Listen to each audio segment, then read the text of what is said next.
ये युद्ध युद्ध युद्ध की बात करते हैं। अरे युद्ध किसी भी समस्या का समाधान नहीं है। युद्ध लास्ट ऑप्शन होता है, लास्ट ऑप्शन शांति स्थापित करने के लिए। गीता में श्री कृष्ण भगवान ने भी कहा कि युद्ध जरूरी है, लेकिन वो लास्ट जरिया है जिससे शांति स्थापित हो जाए, क्योंकि युद्ध विनाश लाता है। वो प्रकृति में भी नुकसान होता है, मानव का भी नुकसान होता है। कितने जीव जंतु, कितने प्राणियों की, जो निर्दोष लोग हैं उनकी भी मौत हो जाती है, उनकी भी मृत्यु हो जाती है। तो ये नुकसान का ही है, ये लोगों को समझना चाहिए। पाकिस्तान की फौज को भी समझना चाहिए तुम्हारा बहुत बड़ा नुकसान होने वाला है। अगर तुमने इस तरह से उकसाने की कार्रवाई करी तो फौज, हम हिंदुस्तान की फौज फिर ऐसे बैठने वाले नहीं हैं। ये गांधी का देश था, लेकिन गांधी के विचारों पर चल करके और इसी तरह से हम चलते रहेंगे कि एक गाल पे थप्पड़ मारा तो दूसरा गाल कर देंगे। गलतफहमी में रह रहे हो आप। अगर आपने एक थप्पड़ मारा है तो इसका जवाब आपको कई थप्पड़ लगने वाले हैं। ये भारत की अब रणनीति है और हमारी सेना की रणनीति है। सेना इसमें सक्षम है।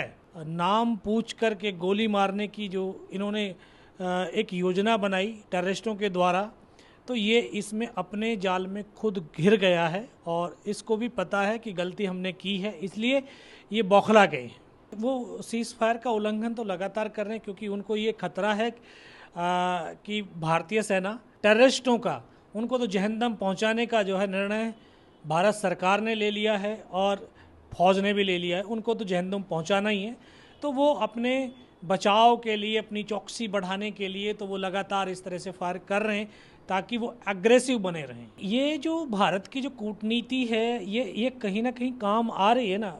खैर मुकदल हुआ या उसके बलूचिस्तान की तरफ से लोग फौज, पाकिस्तानी फौज के बरखिलाफ वो हमला कर रहे हैं, उनके साथ भिड़ रहे हैं। इधर ये सिंध प्रांत वाले, सिंध नदी का पानी नहीं मिल रहा, पानी के लिए तरस रहे हैं।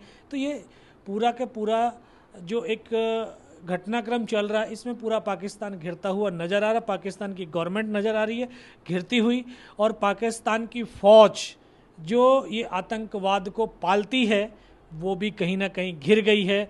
और इसीलिए मैंने कई जगह खबर पढ़ी है कि जो है पाकिस्तानी आर्मी चीफ का इस्तीफ़ा तक मांगा जा रहा है कि जो है इसको यहाँ से हटा दिया जाए और इसको मुल्क छोड़ो, मुल्क का गद्दार कहने के लिए जो लोग उठ रहे हैं।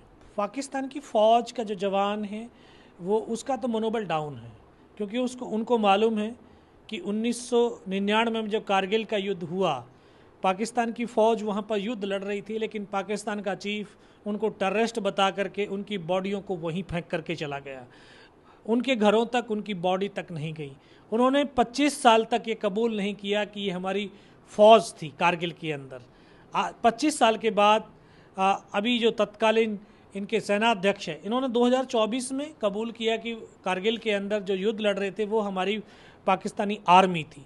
तो इनको, जो वहाँ के पाकिस्तान के जवान हैं, उनको भी लग रहा है कि अगर भारत के साथ इस तरह की जो है दोबारा से इतना बड़ा ऑपरेशन या इतनी बड़ा युद्ध स्तर के ऊपर शुरू हुआ तो ये उनको भी टेररिस्ट बता देंगे, उनकी बॉडियों को भी उनके तक नहीं पहुंचाएंगे। वो अपने सैनिकों का सम्मान करना ही नहीं चाहते हैं।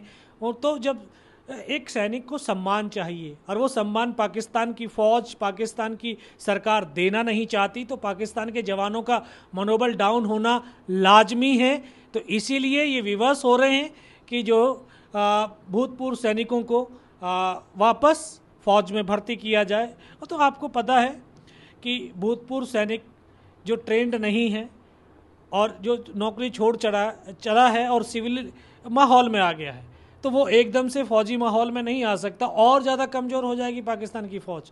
तो ये तो भारत के लिए बहुत और अच्छा जो है संकेत है। इंडियन आर्मी को बहुत फ़ायदा होगा, लेकिन ऐसा तो नहीं है कि वो नुकसान नहीं करेगा, वो भी नुकसान करेगा। तो रिएक्शन के बाद, जो एक्शन के बाद रिएक्शन का जो नुकसान का अनुमान है, उसी का आकलन चल रहा है और उसी के आकलन के तहत जो प्लान की जा रही है और उसी प्लान के तहत ये कार्रवाइयों को अंजाम दिया जाएगा। ये सच है, पाकिस्तान की फ़ौज और पाकिस्तान की सरकार बौखला गई है। गीदड़ धमकियां दे रहे हैं कि हमारे पास परमाणु बम है। अरे हिंदुस्तान के पास आपसे ज़्यादा परमाणु बम है, और आपने अगर एक छोड़ा तो हमारे तो देश का थोड़ा नुकसान होगा, लेकिन आपके देश का तो इस दुनिया के नक्शे से नामो निशान मिट जाएगा। उकसाने वाली ही तो बात है, उकसा रहा है वो कि हिंदुस्तान अटैक करे, फिर दुनिया को बताए कि जी हमारे ऊपर इन्होंने हमला किया है। लेकिन हिंदुस्तान किसी के उकसाने में नहीं आता है। इंडियन आर्मी कभी किसी के उकसाने में काम नहीं करती, अपनी तरीके से काम करती है, अपनी सूझबूझ से काम करती है। एक्सपीरियंस, अनुभवी भारतीय सेना है, और इसके जो लीडर्स हैं वो एक प्रशिक्षित और अनुभवी लीडर हैं। वो अपने हिसाब से, अनुभव से प्लान करेंगे और प्लान के तहत जवाब दिया जाएगा। पाकिस्तान को मालूम है कि जो है जो पीओके के अंदर वो जो ज़मीन है वो टेररिस्ट को ट्रेनिंग देने के लिए, उनको पनपने के लिए वो ज़मीन है, और ये ज़मीन का इस्तेमाल वो भारत के ख़िलाफ़ करता है, और ये पूरी दुनिया जानती है। तो जो टेररिस्ट के आका हैं और टेररिस्ट के कैंप हैं, इनको नस्त नाबूद, अब की बार इनका नामो निशान मिटाया जाएगा, नस्त नाबूद भी किया जाएगा। और ये जो उकसा करके जो बार बार जो उकसा रहे हैं, ये पाकिस्तान के वो निर्दोष लोगों का नुकसान कराने के लिए।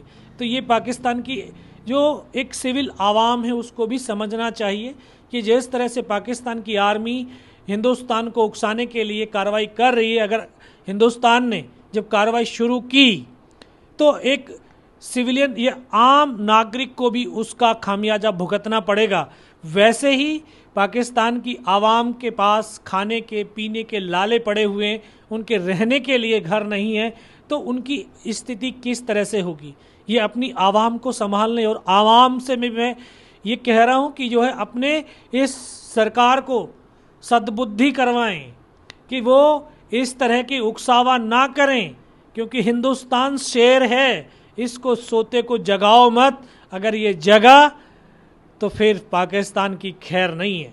ये मैं तो कह रहा हूँ, शुरुआत से पूरी दुनिया भी कह रही, भारत कह रहा है कि जो है ये पाकिस्तान फ़ौज ही जो है टेररिस्टों को शरण देती है, उनको ट्रेनिंग देती है, और आईएसआई मिलकर के इसका काम करते हैं। बहुत सारे जो इनके ऑफिसर्स हैं या कोई जवान्स हैं, इनको इस तरह से वो ब्रेन वॉश करते हैं और उनको टेररिस्ट का दर्जा दे देते हैं। अब जैसे आप बता रहे हैं कि जो वो वहाँ की पाकिस्तान की आर्मी का एक्सपर्ट था, वो वहाँ का एसएजी कमांडो ट्रेनिंग था, तो वो अब उसको टेररिस्ट बता दिया गया, अब उसको टेररिस्ट बता रही है।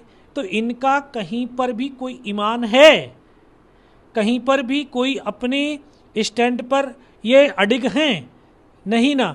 हर बार अपने किए पर ये रोना रोते हैं, कहते हैं हमने नहीं किया, ये हमारे लोग नहीं हैं, और फिर लास्ट में यही लोग उन लोगों को कहते हैं कि ये हमारे लोग हैं। तो ये पाकिस्तान की आवाम को समझना चाहिए कि आपके बच्चों को ये फौज में भर्ती करते हैं और फिर उनको लावारिस की तरह मरने के लिए छोड़ देते हैं। तो ये इस तरह की पाकिस्तान की फ़ौज हो गई है।